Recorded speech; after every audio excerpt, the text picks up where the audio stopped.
نحمدہ ونصلی علی رسولہ الکریم اما بعد۔ میرے دوستو، اللہ تبارک و تعالیٰ کس دل پہ اپنا نور نازل فرماتے ہیں؟ کون سا ایسا دل ہے جس دل کے اوپر اللہ تبارک و تعالیٰ کی نورانیت برستی ہے؟ میں آپ کو بتلاتا ہوں، توجہ سے میری بات کو سنیں۔ کتابوں میں ایک واقعہ لکھا ہے کہ ایک غلام اپنے آقا کے ساتھ سفر کر رہا تھا۔ غلام نے سامان اٹھایا ہوا تھا، نماز کا وقت ہو گیا تو اس غلام نے دیکھا کہ سامنے ایک مسجد ہے۔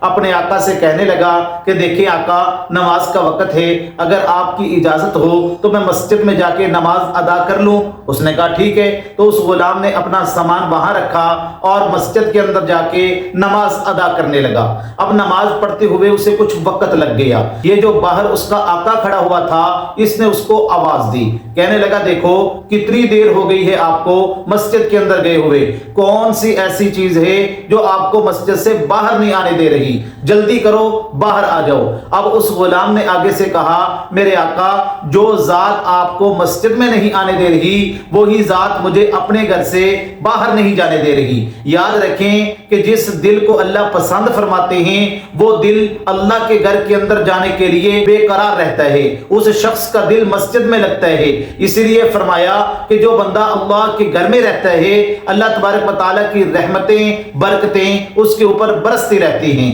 رسول اللہ صلی اللہ علیہ وسلم نے ارشاد فرمایا الا ان فی الجسد لمضغہ، لوگو انسان کے جسم کے اندر ایک گوشت کا لوتھڑا ہے، اگر وہ صحیح ہو جائے نا تو پورا کا پورا جسم جو ہے وہ صحیح ہو جاتا ہے، اگر وہ خراب ہو جائے تو پورا کا پورا انسان کا جسم خراب ہو جاتا ہے۔ میرے نبی نے فرمایا الا وہی القلب، الا وہی القلب، الا وہی القلب، غور سے سن لو، وہ دل ہے، وہ دل ہے، وہ دل ہے۔ پتا چلا اگر دل سنور جائے تو انسان کا پورا جسم سنور جاتا ہے، اگر دل خراب ہو جائے تو انسان کا پورا جسم جو ہے میرے دوستو وہ خراب ہو جاتا ہے۔ تو دل کو سنوارنا کیسے ہے؟ یہ دل کیسے سنورے گا میرے دوستو؟ یاد رکھیں اگر آپ اس دل کو سنوارنا چاہتے ہیں تو یہ دل اللہ کے ذکر سے سنورے گا، اللہ تبارک و تعالیٰ کی یاد سے سنورے گا۔ اللہ فرماتے ہیں فاذکرونی اذکرکم، میرے بندو تم مجھے یاد کرو میں تمہیں یاد کروں گا۔ اگر بندہ اللہ کو یاد کرتا ہے،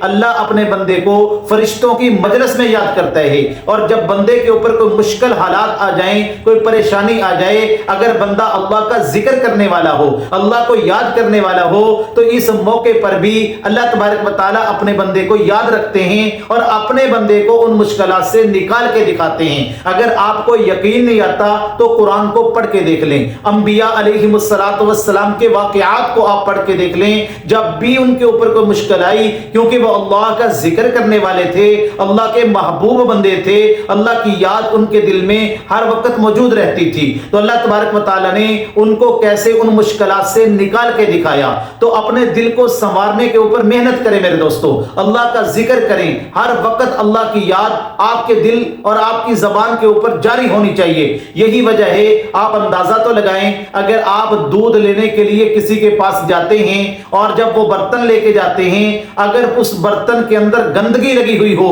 تو مجھے ایمانداری سے بتلائیں کہ دودھ دینے والا اس برتن میں دودھ ڈال دے گا؟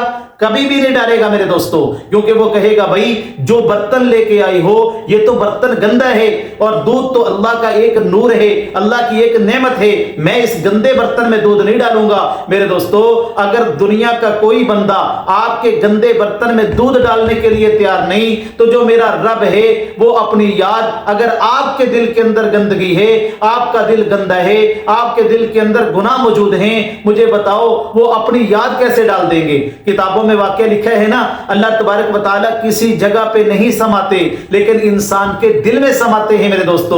دل اللہ کا گھر ہے میرے دوستو، انسان کے دل میں اللہ رہتے ہیں، تو یہ دل اللہ کا گھر ہے۔ اللہ بھی یہ چاہتے ہیں میرا بندہ اس کو سنوار کے رکھے، اس کو صاف کر کے رکھے، اس دل کے اندر غیر اللہ کی محبت نہ ہو، صرف اللہ کی محبت ہو۔ تو آپ اس دل میں اللہ کی محبت بٹھا کے دیکھیں، پھر دیکھنا اللہ کی طرف سے کیسے